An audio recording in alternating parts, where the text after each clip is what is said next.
Ilang observation po ba ang dapat natin ipakita ngayong fourth quarter? So, isa po ba or dalawa? So, check po natin sa DepEd memo. So, sabi nga po dito sa part 3, assessing PPST-based objectives or Philippine Professional Standard for Teachers.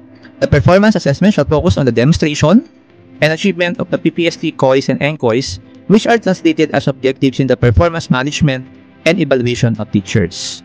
Ito na po, no? 1 or 2 full period classroom observations shall be required to be conducted in assessing the performance of teachers for classroom observable objectives.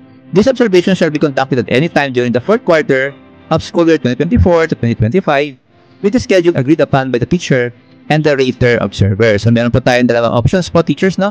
1 or 2 full period classroom observations. So, ano po pinagkaiba ng dalawang options na to? So, let's say option A, gusto nyo po ay 2 full period classroom observations in the fourth quarter. Ang COI or objectives po sa ating PPST ay dapat distributed across the observations.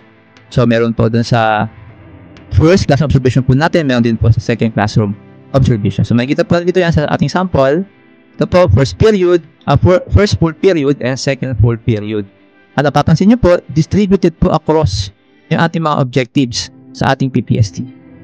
Ganun din po sa mga highly proficient teachers.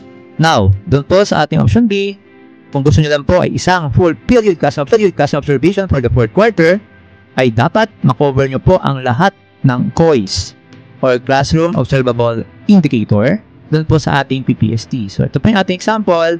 Isang full period, lahat ay dapat makuha na po yung mga objectives. Ganon din po sa highly proficient teachers.